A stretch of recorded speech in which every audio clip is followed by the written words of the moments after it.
नमस्कार, मैं हूं नैनिका और आप देख रहे हैं डेजर्ट टाइम्स, आपकी आवाज। My city my school.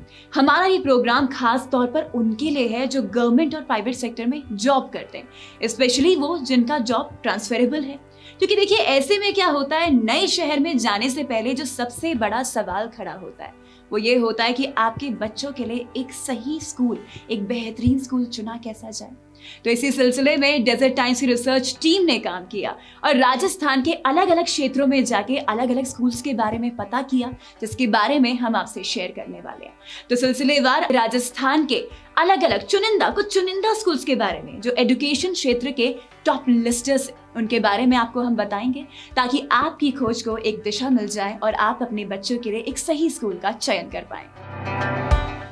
ये बाड़मेर है। पश्चिमी राजस्थान में भारत पाक सीमा से सटा ये जिला थार डेजर्ट के नाम से जाना जाता है। बीते कुछ सालों में ये क्षेत्र अपनी जमींदोज खजाने, तेल, गैस और पावर एनर्जी के कारण दुनिया में अपनी खास पहचान बना चुका है। आज यहाँ सैकड़ों कंपनियां तेल, गैस और पावर क्षेत्र में अपना काम कर रही हैं, जिनके चलते देश के हर हिस्से से लोग रोजगार के लिए यहाँ पहुँच रहे हैं। आज इसी शहर की एक हिंदी मीडियम स्कूल के बारे में आपको बता रहे हैं और ये भी बताएंगे कि क्यों और किस वजह से हमारी रिसर्च टीम को ये स्कूल खास नजर आई। ये बाड़मेर शहर के इंदिरा नगर में स्थित सरस्वती विद्या मंदिर उच्च माध्यमिक स्कूल है। ये स्कूल अपने नाम के अनुसार वाकई में माँ सरस्वती का मंदिर है। हमें इसका एहसास स्कूल में प्रवेश करने के साथ ही हो गया। स्कूल का हर छात्र सबसे पहले स्कूल में कदम रखते ही शिक्षा के इस मंत्र को नमन कर आगे बढ़ता है। जाहिर है, हमें इतना तो समझ में आ गया कि संस्कारों की शिक्षा यहाँ के विद्यार्थियों को सबसे पहला पायदान पर ही दे देती है।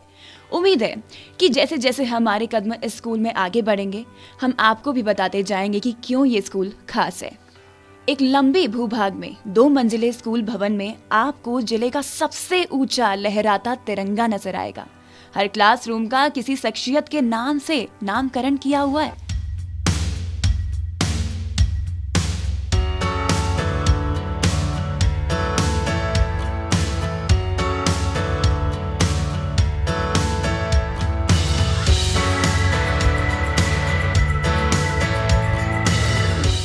बस अब से कुछ ही समय में स्कूल में सुबह की प्रार्थना शुरू होगी, जिसके लिए बच्चे इसी मैदान में जमा होने वाले हैं। माँ सरस्वती की प्रार्थना और फिर राष्ट्रगान से स्कूल की दिनचर्या शुरू होती है।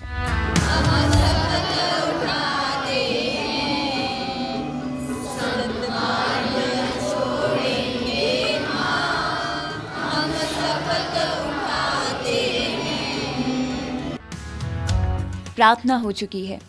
नन्हे कदम अब अपनी अपनी कक्षाओं की ओर बढ़ रहे हैं। खुद पर अनुशासन की बानगी यहाँ देखने को मिलेगी। अब हम इनकी कक्षाओं में चलेंगे ताकि हम आपको बता सके कि स्कूल के क्लासरूम कैसे हैं। हाँ, यहाँ हमने एक खास बात देखी जो आपको आगे बताएंगे। हमने स्कूल के बच्चों से कुछ खास सवाल भी किए, आपको बच्चों के जवाब भी सुनाएंगे। लेकिन उससे पहले बता दें कि यहाँ जब भी एक के बाद एक दूसरा पीरियड शुरू होता है तो टीचर क्लास में आते हैं तो बच्चे गुड मॉर्निंग नहीं बल्कि अनुशासन में खड़े होकर गायत्री मंत्र का जाप करते हैं।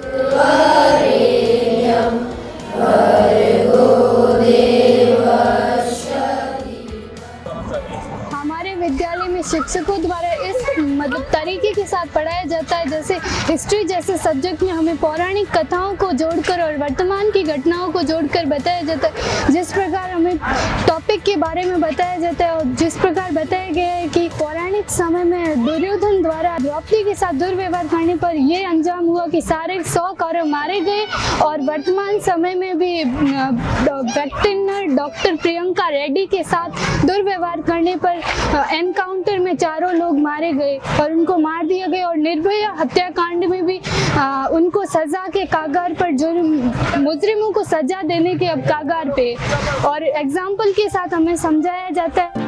हर क्लासरूम किसी शख्सियत के नाम से है। क्लास में जरूरत से ज्यादा बच्चों को नहीं ठूसा गया है। प्रबंधन का कहना है कि उतने ही बच्चों को प्रवेश देते हैं जिससे हर बच्चे पर ध्यान दे सके। क्लासरूम काफी हवादार है। बेहतर फर्नीचर भी बच्चों को मुहैया करवाया गया है। किताबों में अव्यक्त चीज़ होती है नहीं, उसको पहले बता देते हैं। जो बतानी है, जिसके ऊपर पाठ लिखा गया है, वो पहले अच्छी तरह समझा देते तो समझ में आ जाती। उद्यमेनि सिद्ध्यन्ति कार्याणि न मनोरथै न ही सुप्तस्य सिंहस्य परिसन्ति मुखे मृगा, ये एक श्लोक है। अब इसमें है कि जो उद्यम नहीं करता है, उसका उदाहरण दिया है सीधा जंगल के राजा शेर से, कि शेर इतना बड़ा राजा होते हुए भी अपना पेट भरने के लिए अपने शिकार के पीछे उद्यम करता है, दौड़ लगाता है, तब जाके उसका पेट भरा जाता है। तो केवल मनोरथ से कोई काम सिद्ध नहीं होगा, अपने को संघर्ष करना पड़ेगा, अभ्यास करना पड़ेगा, तब जाके याद होगी। स्कूल में बच्चों के लिए एक बड़ा लाइब्रेरी हॉल है जिसमें बेहतरीन पुस्तकों का संग्रह है। पास में काफ़ी अच्छी कंप्यूटर लैब भी है। कंप्यूटर शिक्षा के लिए अनुभवी शिक्षकों को भी नियुक्त कर रखा है। स्कूल में रिसेप्शन एरिया के पास कई सूचना पट लगे हैं जिसमें स्कूल के अब तक के रहे टॉपर बच्चों के नाम व फोटो चस्पा हैं। इसके साथ ही शहर के जरूरी और आपातकाल में काम आने वाले जरूरी नंबर्स को भी लिखा हुआ है। स्कूल की छत पर सोलार पैनल लगा है जिसे सरकारी बिजली खपत ना के बराबर है। पूरी स्कूल सीसीटीवी सर्विलेंस पर है। कंट्रोल रूम के चप्पे चप्पे पर गहन मॉनिटरिंग होती है। जैसे कि हर एक टीचर जो अलग अलग सब्जेक्ट के टीचर होते हैं, सबके पढ़ाने का तरीका अलग होता है। जैसे कि हमारे मैथ के टीचर हैं, तो वो हमें, जैसे कि हम वो घनाभ के बारे में एक्सप्लेन कर रहे हैं, तो वो हमें हमारे रूम का मतलब उदाहरण देंगे। और हमारे बास्केटबॉल ग्राउंड का, जैसे कि आयत है, इसके बीच में वृत्त, ऐसे एक्सप्लेन करेंगे। तो वो एक बनाते हैं, जैसे कि हमें इमेजिन करवाते हैं कि ये रूम है, इसमें इतना बड़ा मैं गोला रखूं तो कितना आएगा, ऐसे एक्सप्लेन करते हैं। और जैसे कि हमारे हिस्ट्री के टीचर हैं, तो वो हमें है ना, हिस्ट्री हम बोर ना हो इसलिए वो हिस्ट्री इस तरीके से स्टोरी की तरह पढ़ाते हैं, जैसे वो हमें अच्छे से याद भी हो जाए और हमें रटना ना पड़े। जैसे कि मैं प्रिंसिपल मैम के बारे में बोलना चाहूँगी, क्योंकि प्रिंसिपल मैम चाहते हैं कि हम इस स्कूल से जब निकले ना, एक अच्छे इंसान बन के निकले, ना कि मतलब ऐसा वो दबाव नहीं देते कोई टीचर से पढ़ना है तो पढ़ना। वो अच्छे से हमें एक्सप्लेन करते हैं, कुछ अच्छे आसपास के उदाहरण देके। मुझे एक आईएएस ऑफिसर बनना, मैं सिविल सर्विस में जाना चाहती हूँ। सिविल सर्विसेज मतलब एक ऐसा प्लेटफॉर्म है जहाँ पे देश के विकास के लिए कर सकते हैं। मतलब जैसे कि प्रधानमंत्री, बड़े बड़े नेता वगैरह होते हैं, इनके पीछे भी जो लोग होते हैं वो एक सिविल सर्विस के लोग आईएएस ऑफिसर होते हैं। और जैसे कि जो खुफिया एजेंट होते हैं जो बाहरी देशों में जाते हैं, उनमें भी खुफिया एजेंट वो भी आईएएस ऑफिसर होते हैं। जैसे कि अजीत डोभाल जी थे जो पाकिस्तान जाकर 25 साल रह के वहाँ से अपना हमारे देश के लिए इतना अच्छा काम किया, वहाँ से इतनी जानकारी प्राप्त की, तो उन्होंने देश के लिए बहुत अच्छा काम किया। मैं भी ऐसे सिविल सर्विस में जाके अच्छा काम करना और एक प्रेरणा स्रोत भी बनना चाहती हूँ नारी साक्षरता का। जैसे कि यहाँ गांवों में मतलब जल्दी बेटियों की शादी कर दी जाती है, पर जब एक बेटी अगर साक्षर और सशक्त बन गई ना, तो बाकी सब भी फिर वो प्रेरणा स्रोत बन के वो बाकी बेटियां भी आगे निकलती है। बच्चों को है ना अपनी भाषा में, यहाँ की जो परिवेश की जो लैंग्वेज है उसी में ज़्यादातर समझाने की कोशिश करते हैं ताकि सभी को अच्छे से समझ में आए। बोला जाता है कि ज़्यादा इंसान बनो, अच्छा इंसान बनो, अपने चरित्र की रक्षा करो। अगर चरित्र नहीं है तो आप आगे कुछ भी नहीं कर सकते। अगर चरित्र पर धब्बा लग गया तो आप आगे पूरी लाइफ के साथ आपको इसी धब्बे के साथ जीना पड़ेगा। अगर कम परसेंट बन गए, अगली बार अच्छी मेहनत की और अच्छे परसेंट बना सकते हैं, लेकिन ये चरित्र का धब्बा हम कभी नहीं हटा सकते हैं। स्कूल में विज्ञान विषयों के छात्रों के लिए केमिस्ट्री, बायो और फिजिक्स लैब भी बनी है जिसमें बच्चे प्रायोगिक परीक्षा की तैयारी पूरे साल करते रहते हैं। इतना ही नहीं, इन्हीं लैब में बच्चों को विज्ञान विषयों के प्रति ज्यादा प्रायोगिक ज्ञान देने का काम अध्यापक करते हैं, जिससे विषय और उसके टॉपिक को ज्यादा आसान तरीके से समझा जा सके।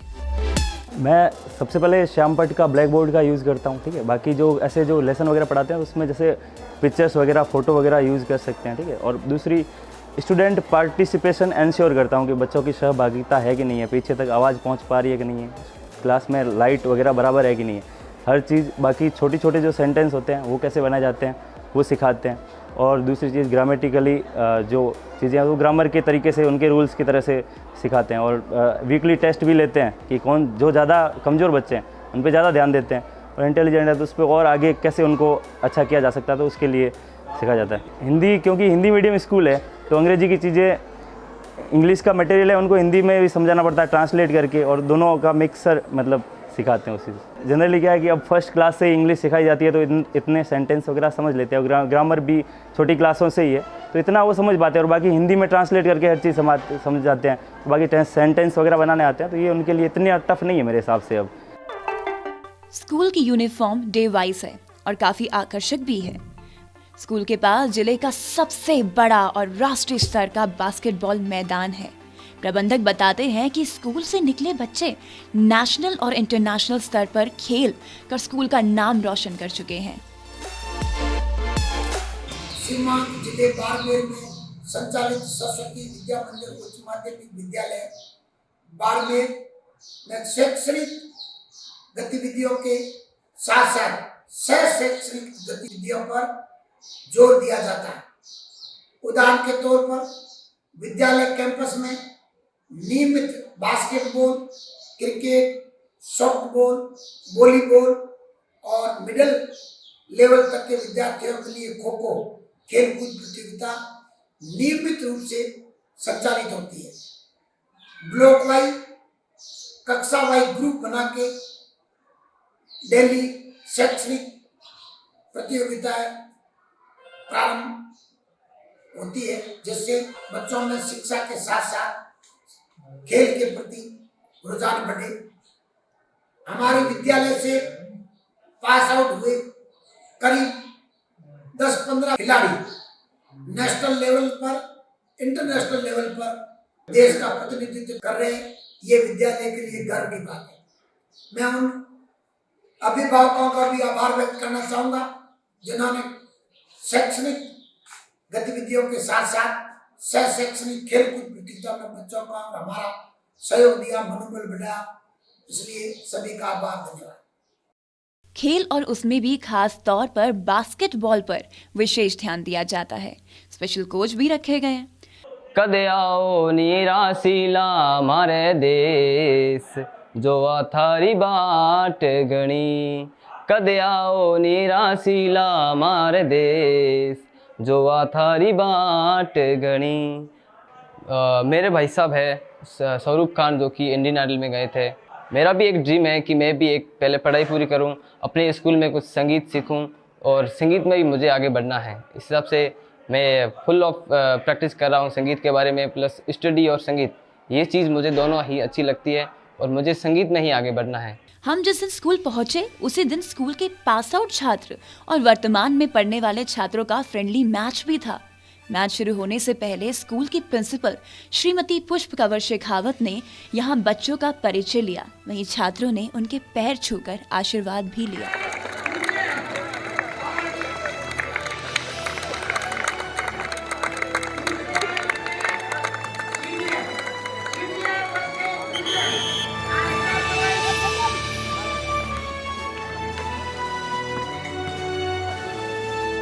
मैच के बाद हमने प्रिंसिपल श्रीमती पुष्प कंवर शेखावत से खास बातचीत भी की।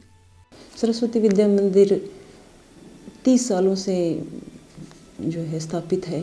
30 वर्ष हो गए सरस्वती विद्या मंदिर को और समस्त आधुनिक सुविधाओं से लैस ये विद्यालय है। इसमें स्वच्छ वातावरण, शुद्ध हवादार कमरे और फर्नीचर की समुचित व्यवस्था है, साथ ही स्वच्छ जल की भी समुचित व्यवस्था है। आजकल आधुनिक दृष्टि से देखें तो ऑडियो विजुअल तरीके से भी पढ़ाने का है, प्रोजेक्टर के माध्यम से भी पढ़ाने की सुविधा है, जहां बच्चों को आवश्यक है समस्त लैब, फिजिक्स, बायो, केमिस्ट्री की भी आधुनिक तकनीक से बनी हुई लैब भी उपलब्ध है। इसके अलावा कंप्यूटर सब्जेक्ट जो कि आज की डिमांड है, सबसे महत्वपूर्ण है, उसके लिए भी बच्चों के लिए कंप्यूटर लैब है, समस्त सुविधाओं से लैस वो है। और जितनी भी आवश्यकताएँ हैं आज के दौर की, वो समस्त सुविधाएं बच्चों को उपलब्ध करवाई जा रही हैं। सबसे महत्वपूर्ण बात यह है कि शहर के भीड़ भाड़ वाले वातावरण से दूर स्वच्छ और शांत वातावरण में ये विद्यालय स्थापित है, जो कि 30 वर्षों से कार्य कर रहा है। वो एक तो प्रोजेक्ट विधि हम अपनाते हैं, प्रोजेक्ट विधि के माध्यम से। दूसरा दृश्य श्रव्य माध्यम, बच्चा देख के ज़्यादा सीख सकता है। कथन और व्याख्यान विधि तो चलती ही है, कथन व्याख्यान वो इतनी प्रभावशाली नहीं हो सकती, हमारा ये सोचना है, जितना कि बच्चा जो चीज़ सीखना चाह रहा है उसको उसी क्षेत्र में ले जाया जाए। जैसे कि फॉर एग्जांपल हिस्ट्री में पढ़ाती हूँ तो हिस्ट्री बच्चा बोर हो जाएगा अगर मैं फ्लोलेस यूं ही पढ़ा रही हूँ, तो वो रुचि नहीं लेगा उसमें। अब जो चीज़ मुझे पढ़ानी है, क्या हमारे हिस्टोरिकल पैलेस हैं, हमारी संस्कृति क्या है, उससे संबंधित चीज़ उसके दिमाग में पूरी तरह से बैठ पाए, वो पूरी तरह से समझ पाए और उसमें रुचि ले सके। इसके लिए हम समय समय पर उससे संबंधित स्थानों पर उनको जो है टूर के लिए लेके जाते हैं और फिर उसी के माध्यम से बताते हैं कि भाई ये चीज़ है, तो बच्चा रुचि लेता है। कोई भी सब्जेक्ट क्यों ना हो, अब प्रयोग विधि है, साइंस है, तो उसमें प्रयोग विधि चलती है, उसी के माध्यम से वो रुचि। एक सीधा सा पढ़ाना किताब की सहायता से वो अरुचिकर होता है। तो जहाँ प्रोजेक्टर की ज़रूरत है तो वहाँ प्रोजेक्टर के माध्यम से, ऑडियो विजुअल की जहाँ आवश्यकता है वहाँ उसके माध्यम से, कंप्यूटर के माध्यम से, जितनी जो भी सह शैक्षिक सामग्रियाँ हैं वो बच्चों को रुचिकर बना सकती है। तो प्रोजेक्ट विधि है तो प्रोजेक्ट तैयार करेंगे तो बच्चा खुद उसमें इन्वॉल्व होगा। बच्चा जितना ज़्यादा से ज़्यादा चीज़ों में इन्वॉल्व होगा वो रुचि लेगा। कथन और व्याख्यान ये तो बहुत पुरानी विधियाँ हैं हमारी, लेकिन वो भी महत्वपूर्ण हैं। कथन भी ऐसा, वाक्य भी ऐसा, व्याख्यान भी ऐसा जो बच्चे के ऊपर दिमाग पर प्रभाव उसका होता है और वो सुन रहा है तो वो दिमाग में सीधा उसके बैठेगा। यहाँ सरस्वती के नाम पर ये विद्यालय चल रहा है और 30 सालों से ये जो काम कर रहा है, सबसे महत्वपूर्ण है कि हम ये विद्यालय अच्छे नागरिक बना पाए, सुसंस्कारवान नागरिक बना पाए। हम हर दिन बच्चों से यही कहते हैं कि आप ये मत सोचिए कि हमने किसी से प्रतिस्पर्धा है, कंपटीशन है। इस कंपटीशन के दौर में हर पेरेंट भी यही चाहता है कि मेरा बच्चा अव्वल रहे, टॉप पर आए। लेकिन हम उनसे भी यही पेरेंट मीटिंग में यही बात करते हैं कि आप ये आशा मत कीजिए कि वो टॉप आए, मेरिट में आए। आप उसके दिमाग को पढ़िए, क्या वो खेल में रुचि रखता है, क्या वो गायन संगीत में रुचि रखता है, उसकी रुचि को पहचानिए। विवेकानंद जी ने यही तो कहा है, आंतरिक शक्तियों को पहचानना ही बच्चे में, हर बच्चे में और हर व्यक्ति में आंतरिक शक्तियाँ निहित हैं। शिक्षा का काम यही है, उसकी आंतरिक शक्तियों को हम उभार पाएँ। तो हमारा तो ध्येय यही रहता है कि वो क्या चाहता है उसके अनुसार, और सबसे महत्वपूर्ण कि वो एक अच्छा इंसान, संस्कारवान इंसान बनकर जाए। कोई ज़रूरी नहीं है कि उसको सरकारी जॉब मिला या नहीं मिला, वो एक अच्छा इंसान बना, वो आत्मनिर्भर बन पाए, ऐसी शिक्षा वो लेकर जाए। प्रबंधक महोदय जो हैं वो बास्केटबॉल के खिलाड़ी रहे हैं और उनको ज़्यादा इसमें रुचि है, तो सबसे पहले तो उन्होंने इसी चीज़ को प्राथमिकता दी है। लेकिन हालांकि ये नहीं है कि बास्केटबॉल के अलावा कोई गेम नहीं होते हैं। वॉलीबॉल है, खो खो है जो हमारे भारतीय गेम है, कबड्डी है, इन पर भी ध्यान दिया जाता है। क्रिकेट भी बच्चे, आजकल के बच्चे तो क्रिकेट में भी रुचि रखते हैं, तो उनकी रुचि को देखते हुए क्रिकेट की भी टीम हम उतारते हैं। हर वर्ष क्रिकेट की भी टीम उतरती है और बास्केटबॉल की भी तीनों टीमें, सब जूनियर, जूनियर और सीनियर वर्ग की तीनों ही ये हर साल होती है और क्रिकेट की भी हर बार टीम जाती है। तो ऐसा नहीं है कि केवल बास्केटबॉल पर ही ध्यान दिया जाता है, बच्चे की रुचि को ध्यान में रखा जाता है। अगर वो क्रिकेट में जाना चाहता है तो उसी क्षेत्र में जाएगा वो। प्रतिस्पर्धा तो आज हर स्कूल में है, हर स्कूल ये चाहता है कि एजुकेशन के क्षेत्र में वो आगे रहे। लेकिन हमारा कभी भी ये मोटिव या ध्येय हमारा ये नहीं रहा कि हम अंकों की प्रतिस्पर्धा में आगे जाएं। हमारी तरफ अगर कोई खिंचकर आए तो वो यही हो कि ये स्कूल वो है जो बच्चे में अच्छे विचार ला पाएगी। अच्छे विचार हैं तो सब कुछ है, हमारा तो यही मानना है। और ज़्यादातर जो भी यहाँ पर आ रहे हैं वो ये देख कर नहीं आ रहे हैं, उनको लगता है कि आज के दौर में आज डिजिटल हो गया है, इसमें हर बच्चे के पास में मोबाइल है और उस मोबाइल का किस प्रकार से वो यूज कर रहा है, वो मिसयूज तो नहीं हो रहा है। पेरेंट ये संतुष्टि है उनको कि इस स्कूल में जाएंगे तो वो गलत दिशा में नहीं जाएगा बच्चा, वो पथ भ्रमित नहीं होगा और वो संस्कारवान बनेगा। इस विश्वास के आधार पर वो यहाँ पर आते हैं। और मेरा तो यही है कि हम प्रतिस्पर्धा आगे चलती रहेगी, जनसंख्या के हिसाब से नौकरियाँ भी उसी हिसाब से होनी है। आप भले कितनी भी प्रतिस्पर्धा कर दो, लेकिन भारत का विकास तो कब होगा, हमारे राष्ट्र का विकास तो कब होगा, जब हर नागरिक अच्छे विचारों वाला होगा, सुसंस्कारी होगा और हमारी संस्कृति और हमारी जड़ों से जुड़ा हुआ होगा। हम यही चाहते हैं कि हम अपनी जड़ों को न भूलें, अपनी संस्कृति को न भूलें। यदि आप भी इस शहर में हैं या फिर इस शहर में जाने वाले हैं तो एक बार इन स्कूल्स में विजिट जरूर कीजिए। यकीनन आपको भी वैसा ही महसूस होने वाला है जैसा कि हमारी रिसर्च टीम को महसूस हुआ।